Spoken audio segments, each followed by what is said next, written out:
you guys, welcome to the Famously Local podcast. Local, not local, but famous around these parts. You are on the air with the hostess, with the mostest, sharing the good news that you can use as we talk community awareness, allowing our locals to be vocal. I am Angela Woods, aliasly known as that Laura Hill girl. And thanks for tuning in. I have with me today, you guys, special guest. He is our when I tell you this guy is on the grind, words cannot explain. He is our disabled Air Force vet, Cedric, and I'm gonna let Cedric tell you more about Cedric and what all that he does. But when I tell you that no one's doing it like him, no one's doing it like him. So this is good for everybody, so they can reach out to him. Thank you so much, Cedric, for being here on the set today. Thank you so very much. So very welcome. Yes, sir. So Cedric, tell us a little bit about yourself. Well, I'm originally from here. I was in the military. I graduated from Northwestern High School in '81. I went to York Tech for about a year. Other than that, I'm just in the community, doing something to help somebody. That's right. That's right. Well, I noticed all of this Air Force gear on, and we appreciate that. Thank you for your service. Yeah, there's only one service, it's the Air Force and the rest of them guys. It's almost like the Steelers and the Cowboys. Woo! Oh my God, help it, Jesus. Well, thank you so much again, for coming on. I met Cedric. He has been here working closely with our pastor, Pastor Richard Shaw, here at New Covenant at a previous event, a couple of events to be exact. And but one in specific was the antique vintage car vet show, right? Yeah. Okay. Yeah. Tell us a little bit about that event. The car show was part of my veteran program called the Remember Me Car Show. That's the name. Remember Me is part of my car show and my veteran organization. Okay. And I came across that name by chance.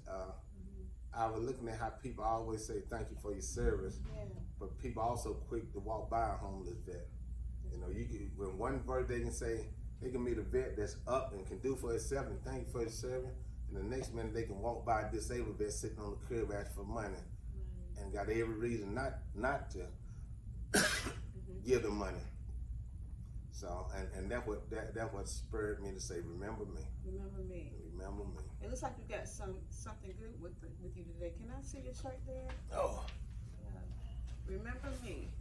That's pretty powerful. So he has a shirt that he has, and it has "Remember Me" on it. And we're gonna get some information, in the event that you would love one of these awesome shirts. I mean, the name in itself. This our female shirt. Okay. Mine said in the dry clean. Thank you for bringing it in. So tell us more about the organization. Well, I was with another organization, and they were doing great work. I was the public relations guy. I knew everybody, and the people I didn't know, they knew me. And we helped a lot of people. And then COVID came, and it kind of broke up everything. And people were still calling me, wanting to know when we were gonna start the workshop back. And I told them, well, I wasn't into claim as much as everybody else, but I knew enough to help somebody to get them on the right track. And the more people I helped, the more I could remember from sitting in all our workshops. It's like all of it slowly started coming back to us. And then I think my wife or somebody said something, well, you need to start another organization. I said, that's a lot, I said, just let me help people that I can help now, and then we'll go from there. And one of my friends from Rock Hill, he lives in Columbia, he retired from the VA, so him and another buddy of his, they come up, and once a month we hold a workshop for veterans. And that's your, is that the claims? You recently had one called the Free Military Claims Seminar. Yeah. Okay. So tell us, what all does that involve? Well, biggest things about claims, I can give you 1,000 scenarios, is make sure you got the right information. Now, I've talked to vet, and they took what I said with a grain of salt, until I actually started helping people. Then they realized I did know what I was talking about.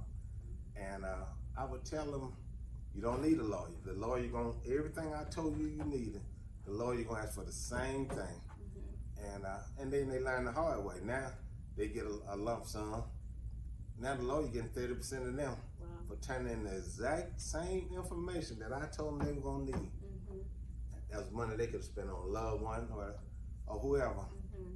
But veteran here all the time, I can help you. Yeah. So before I got my money, I heard it all the time. Yeah. And I worked with Les Murphy, and he's sharp. I wasn't the smartest person I know would claim, but I listened. And I listened. Every time he talked about something, I listened. I quiz him on stuff. Wow. And just stuff I retained more than I realized I retained. Because when somebody say something wrong about a claim, and it wasn't something he had showed me, I'm quick to ask him, explain that to me. Tell me what the law says. Because you can't tell me what the law says, you wasting my time. So you ask the questions that most vets want to know. Exactly. That's right. And so, how long have you been doing the seminars? Well, this one is this will be the third or fourth one. And then they want me to come to Langston and do one, because they got older vets down there that need help, and I'm in Langston at least twice a week. Oh wow! I'm there every week, but at least twice a week. Twice a week. And we got a lot of veterans. We got a lot of Vietnam veterans that there, and some of them at 20%, 30%.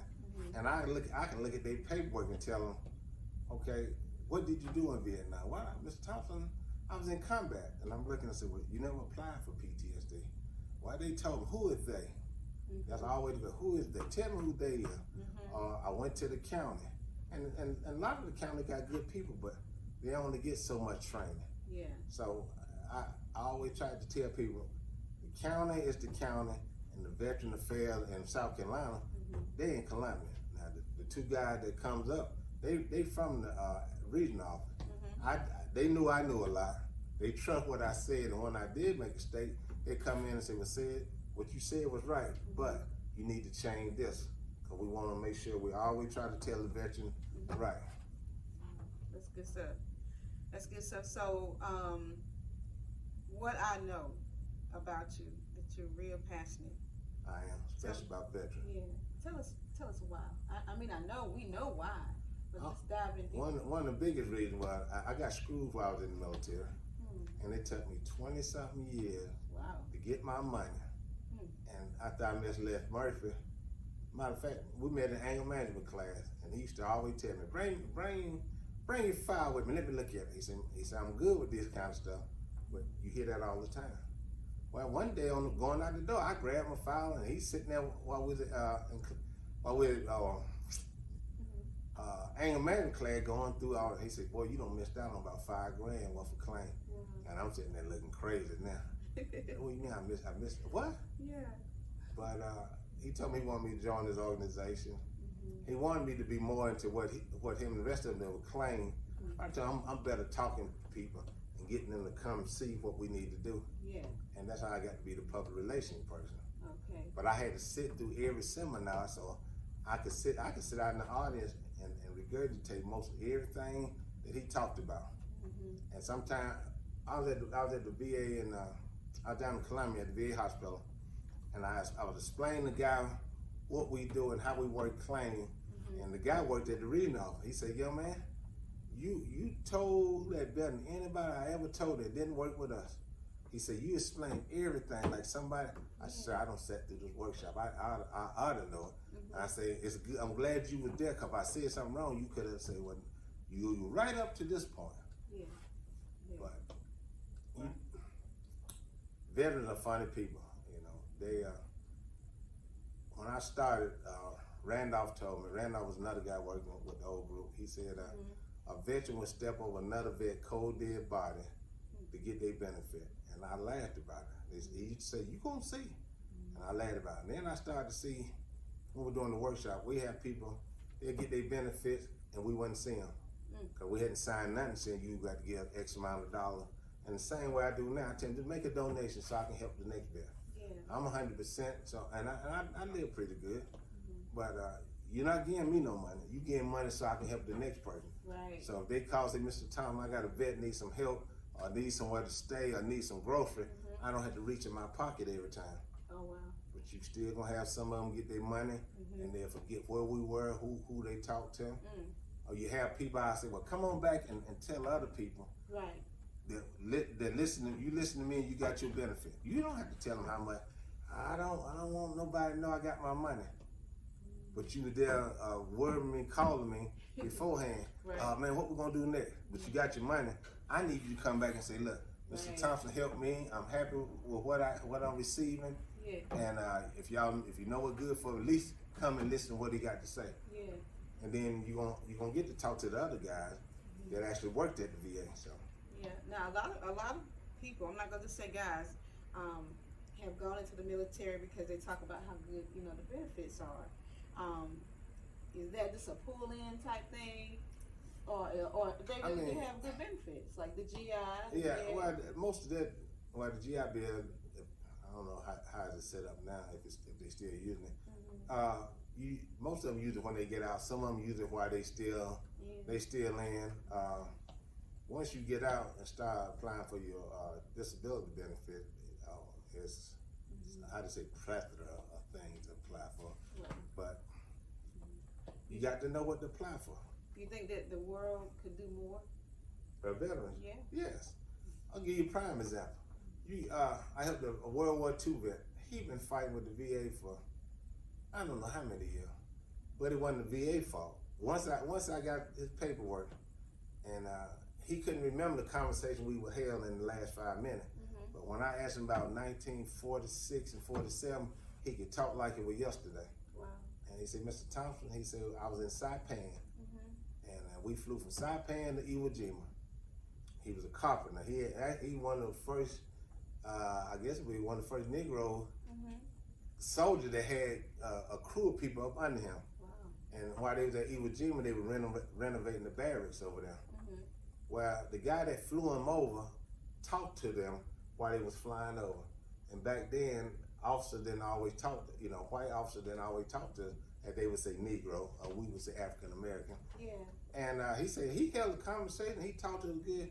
So his name was Mr. Blackman. I said, Mr. Blackman, what can you tell me about it? Mr. Blackman told me exactly how many people was on the plane, the captain name, and when they went. I pulled my phone out, went to Google, and everything he told me was word for word. Wow. And I said, well, Mr. Blackman, well, what happened? He said, well, that same plane that brought us to Iwo Jima, they flew back to Saipan to pick up a Negro baseball team that was going to be playing that day in Iwo Jima. When they come back, it was so foggy around Iwo Jima, the plane missed the whole island. Wow. And crashed out into the sea. And they said the only thing they recovered was a baseball, a soft baseball, and a glove or something. Oh. But back in 46, 47, they ain't have nothing fast enough to get out to sea. Yeah. And I said, you remember all that? He said, yeah. He said, I could tell. Well, I told Mr. Blackman what you need to do. I said, I'm gonna write this stuff up for you. Yeah. He said, I already been to see a psychiatrist. I said, but I'm gonna write this stuff up for you. Then I'm gonna give you a copy of the news article and you submit that. Mr. Blackman got his money shortly after. That's good. That's good. It was meant for y'all to run into each other. Well, when they called me, I'm like, World War II? I'm like, World War II. I said, first I said, Lord help me. Somebody got a lot of faith in me. Yeah. But Mr. Blackman worked for, who was the most decorated general? Omar Bradley. Mr. Blackman worked under General Bradley. They were renovating the dorms, so when the officer wives came over, they had somewhere to stay. Well, a quick story. Mr. Blackman said, General Bradley got there, he came and met him, told him the great work they were doing. Well, the next day, when General Bradley come back to see how the guy was doing, they were nowhere to be seen. And Mr. Blackman said they had put us on a paper detail, picking up paper. So when General Bradley got there, I said, well, what are those guys that's supposed to be here working on things? The first sergeant would tell him, well, I got him picking up paper. He said, General Bradley lit into him. He said, when that Jeep come over that hill to pick us up, Sergeant like he had lost his life. He told him, drop all this stuff and get back. General Bradley said, these guys are not to leave here until they finish what I told them they supposed to be doing. And I said, that was funny. He said, yeah, we laughed about that. Boy. We laughed. But he's, you know, back then, everybody knew who General Bradley is, but never know he'd be one of the most, if not the most decorated general, and be able to tell your kids about that. I said, man, that's a lot. That's huge. That's very huge. Now, with the seminars, can people come from? Can they be from anywhere? They can come anywhere. It's federal. They can come from Hawaii. Okay. Long as it's federal. They can come to Dominican Republic if need be. Wow. As long as you served in the United States military. That's good. That's good. And so you guys like provide the docs, the documentation, paperwork they need to. Well, we try to provide the form. I help them go get them. If they don't have their record, I spend most of my time getting the record. And one of the biggest things is explaining each document what it does. A lot of these other organizations, they say, well, we're gonna fill out this paperwork and we're gonna send it down range. And all they send is a peanut butter sandwich. They ain't got no budget statement, no diagnosis, no letter from a doctor, the next letter connecting their illness with, if they was in Vietnam, Desert Storm, wherever. And then they come back and it be denied. Now they mad time. Well, the VA waiting on me to die. No, VA waiting on you to send the right documentation. Yeah, that's key, right? Yeah, that's very key. Wow, that's good stuff. So, what do you think is like the response time? Whenever, if you can think about it. Okay. It fluctuates. Okay. I had a guy get his money in 2 months time, and he called me. He said, Sid, I got my money. I said, what money? He said, my military money. He said, I got a letter. He said, I went to the bank. I had a few dollars in there, and I had a letter saying I got an increase. I said, man, we just filed. It ain't been 2 months. I said, baby, that's a good thing. Yeah. And he tried to file something else, and then he hadn't talked to me. And I said, why would you file before I tell you to file? You know, the doctor told me, I said, doctor don't do claim. Just cause the doctor tell you they can do a claim, you need to go file for this. Well, doc, what form did you tell him to get? Did you give him a next letter to connect him to his illness? They didn't do all that. They tell him, well, you can go file. No, it's not that simple. And that's another reason we got such a backlog. You got so many backlog people waiting to get their claim looked at because people sending stuff that at less would say they taking spaghetti and throwing it up against the wall and seeing what it stick. Oh my God. Well, you know, and so that reminds me, that makes me think about, okay, so with the paperwork, you handle that, and what if they're homeless? You know, and they don't have ID. Well, and see, that's a whole nother level of stuff. We trying to get to that point.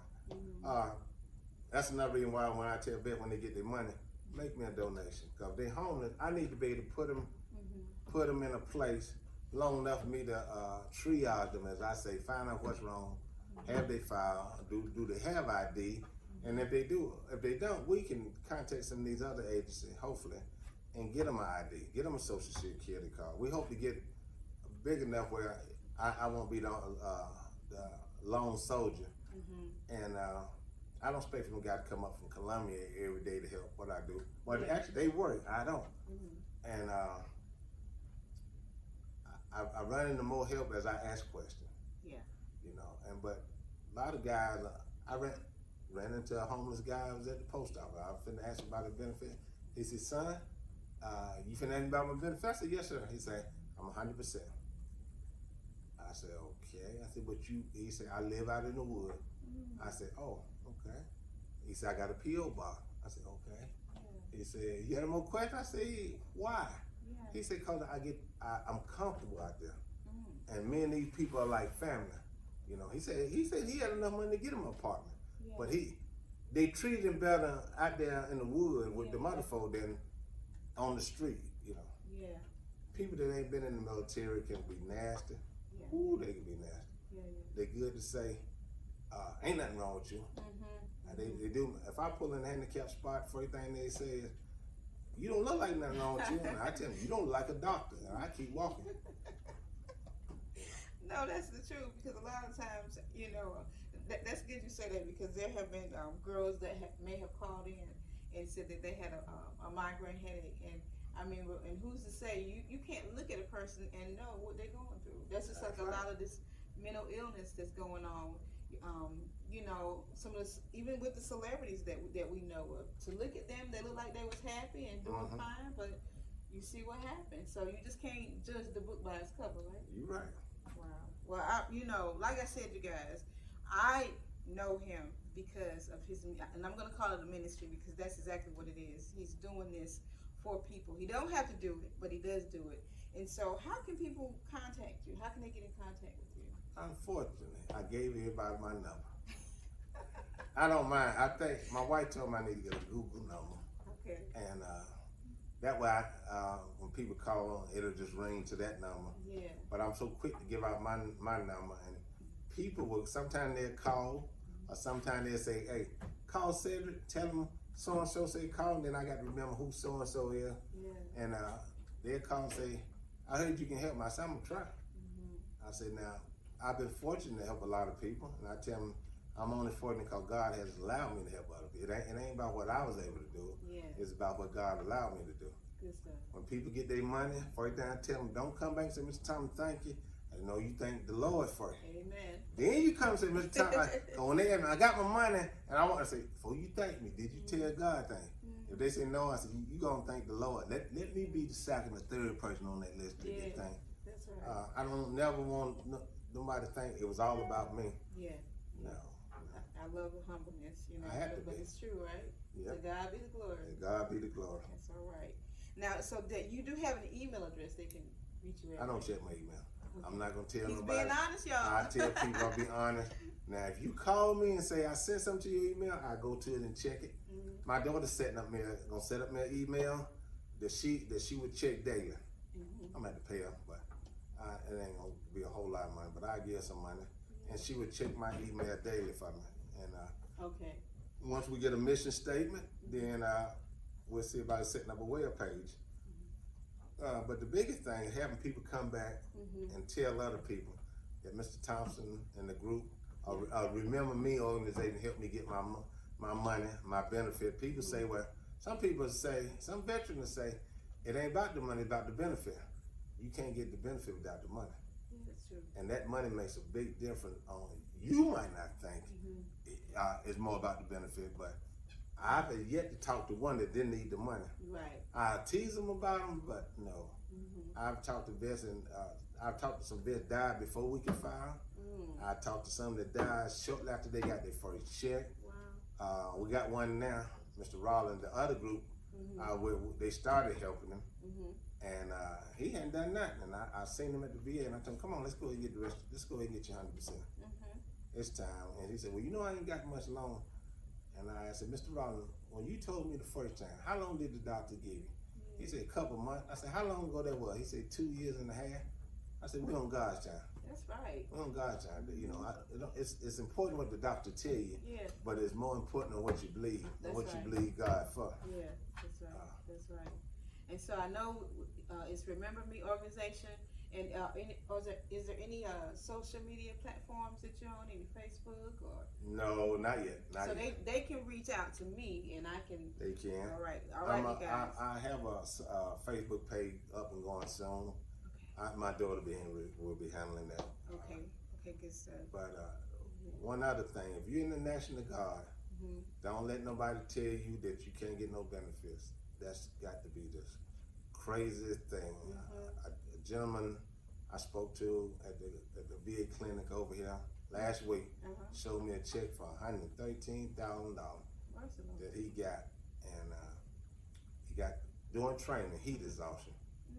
And I'm like, okay, but I know what they're saying, and I know you can get money from the National Guard, but you can't believe everything what they say. Don't worry about what they say. What you can go back and verify.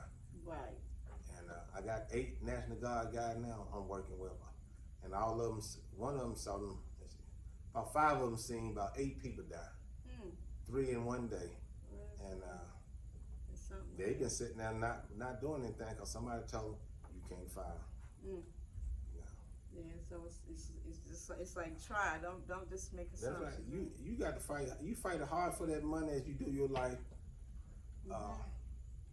But you're only good as the last person represent you. Even if I represent you, got denied. The only thing the denial telling me is what I left out. It ain't mean It's no, it mean not now. Mm-hmm. Cause 9 times out of 10, it's gonna be something that they think I ain't gonna know. Or if I don't know, the guy that retired know. If they don't know, they gonna call some guys at the regional office that's still working. Yeah. And they gonna run it through them, and they'll run it through some more people on the floor, and they gonna call them back, then they'll call me back. We're gonna get your answer. Yeah, that's good. But we want you to have the right answer. That's right. We want you to have all your documents. We want your claim to look good. We want to be able to talk to you so when you have your CMP exam, you can convey your message to whoever about, because the person doing your CMP exam might not even be a veteran. You got to be able to paint a picture of what you saw so they'll understand, okay, he saw a lot of death. Yeah. But if you go in there and talk about, I saw a whole bunch of stuff while I was in there, that ain't told the person nothing. Yeah, it's like narrowing it down. Narrowing it down. Being specific. There you go. Yeah. Being specific gets you money. Yeah, it's amazing how one little word, was Verbiage. trying to hold. That's right. Verbiage a cancer claim. That's right. Even because you said something wrong. Mm-hmm, you say R and. It's amazing. Ain't that crazy? That is. But it's the truth. Yeah. Oh God, it's true. It's the truth. Well, Mr. Thompson, I can't thank you enough for giving me your time, because I know you're a busy man. When's the next seminar? I'm waiting on the guy to call me. Okay, will it be here? Yeah. Okay, you guys. So it will be here at New Covenant Church, and that's here in Rock Hill, 1807 Cherry Road. We're in Suite 121. Again, that's 1807 Cherry Road, here in Rock Hill, South Carolina. And you're more than welcome to contact the church or just reach out to me via this podcast. And again, thank you so much, Mr. Thompson. Is there anything else you want to say before we go? Fight for your money. If you any veteran that went to Vietnam should be at 100%. I can't guarantee they'll be at 100%, but I can help them get 100% of whatever they're entitled to. Yeah. And for all the ones that say let them other people get it, who's them other people? Right. Like, if you don't get your money, I don't care if you give it to your wife, leave it to your grandkid, get what's due to you. Right. And then that'll motivate the ones that haven't filed. That'll make them file, because they'll say, well, Bill got his money. I'm gonna go down there and file because I was over in Vietnam or Desert Storm, wherever. But don't give up. And know the difference between the county and the actual VA. There's two different entities. The county is paid by the state. The regional office is where the actual VA is and the people that work there. It's the carpenter, which would be the people in Columbia, and the carpenter helper, which would be your local county people.